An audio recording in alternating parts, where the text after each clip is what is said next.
Lord Ricketts thought that the timelines would be focused on potentially the 8th of May. That is traditionally the May Day commemorations that Russia has for its victory in the Second World War, the part that it played there, the big parades in Moscow.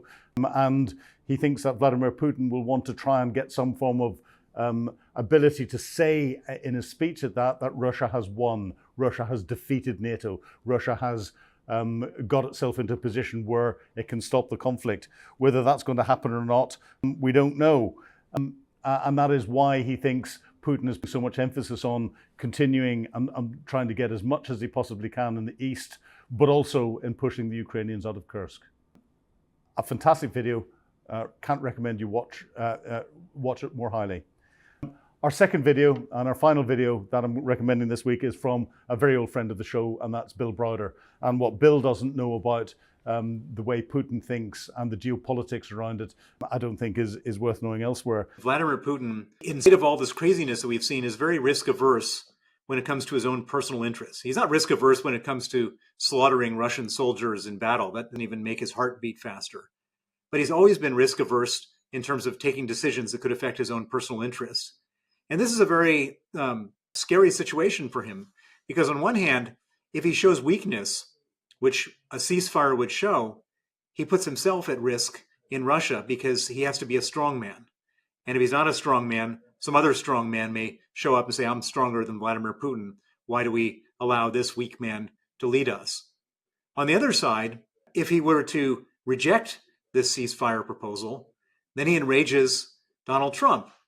And Donald Trump has a lot riding on this solving the problem, and could potentially be very problematic for Putin. It could, if in certain scenarios, it could lead for, if Donald Trump is genuinely enraged, it could lead to more weapons being provided to Ukraine. It could lead to more sanctions. It could lead to problems with oil exports and all sorts of other things that Putin cares about. And so Putin, who clearly doesn't want to look weak in front of his own people, can't really agree to some unconditional ceasefire. But he doesn't want to do anything that's going to make Trump look stupid. And so the best thing to do is to try to muddle it out, to try to not say yes, not say no, create some conditions, and in an ideal world, create conditions that make it so Ukraine has to say no.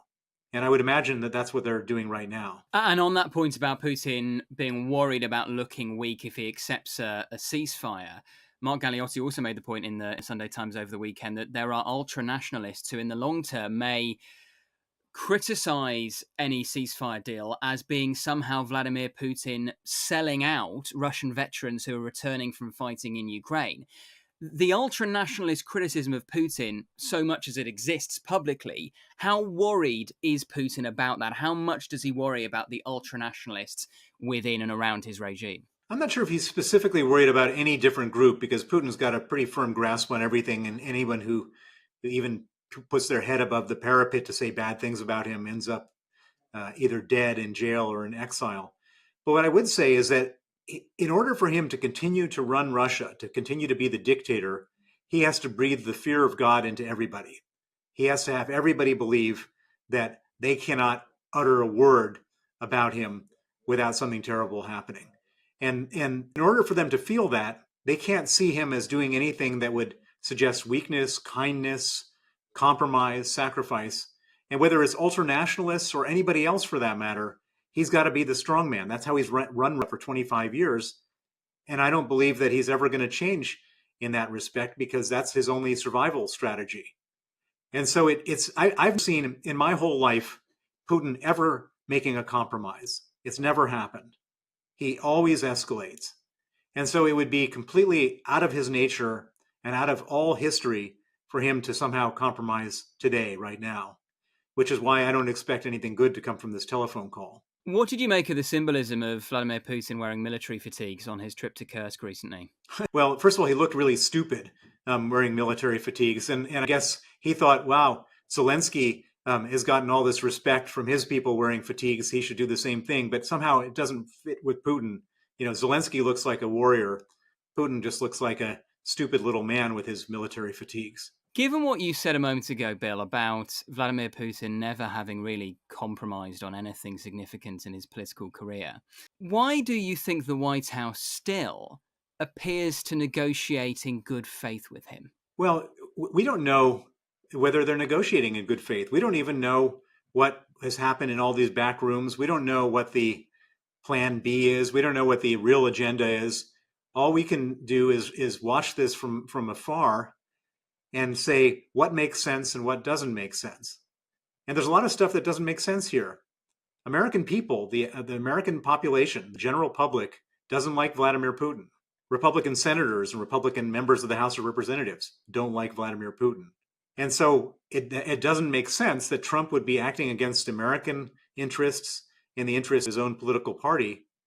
But we don't have all the information. We don't know what else has been agreed. We don't know what else has been promised. All we can do is sit here and scratch our heads and say, this doesn't quite make sense, but we don't know why. And this video was before the Putin-Trump phone call, so he was anticipating what was going to be in it. But even though the phone calls happened and there's been so much confusion, I think what Bill is saying from a wider perspective is well worth you watching and listening to.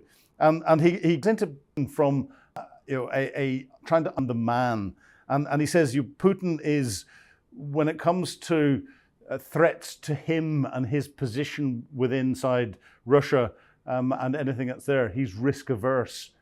He's not risk averse when it comes to other people's lives. He's not risk averse when it comes to pushing his military into positions where they're using waves of soldiers through a meat grinder. He doesn't care about other people, but he does care about himself. And therefore, Bill says his whole approach to dealing with Trump and dealing with anything else will be from a personal risk-averse perspective.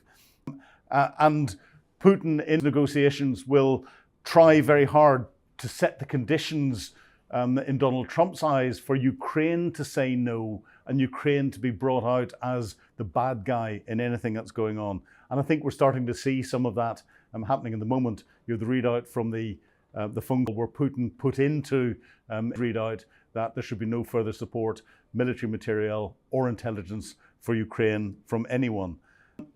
But Bill also then came in and said, you need to recognize that Putin never compromises. And I think this is significant. He never compromises, he always escalates. And we have to bear that in the back of our mind whenever we see how he's dealing with Trump and where things are going to go. So no matter where Trump thinks he's going to get concessions, Putin will always be looking at this potential for escalation and never giving in. And as this, Putin's trying to change the way he looks and everything else. And this is clearly irking him. He sees Zelensky going around and being looked at from a hero's perspective by the Ukrainian people and by his military, by military fatigues all the time. He saw that being picked up in the infamous meeting in the Oval Office a couple of weeks ago, where Zelensky got ambushed and it started off over him not wearing a suit. But then we see Putin for the first time ever turning up supposedly in Kursk in military fatigues. And I think Bill reflected exactly what we all thought. Putin does not suit military fatigues. He does not look warlike or leaderly when he's wearing military fatigues. He should go back to his suit because he's not got the build for it, even though he is a black belt judo player and a former Russian intelligence officer. But again, the whole driver through the whole thing is going to be Putin's personality. And Putin plays the person. Putin will be playing Trump and trying to manipulate Trump from a personal perspective. Trump plays either the money or the assets. So he approaches things from a business perspective. Putin's got the upper hand here, and we need to watch that, especially when what Bill was saying, he's driven by a risk-averse approach, but also he won't compromise and he will always escalate. Thank you for listening to our recap this week. I strongly recommend you watch the videos. I'm Philip Ingram. Goodbye.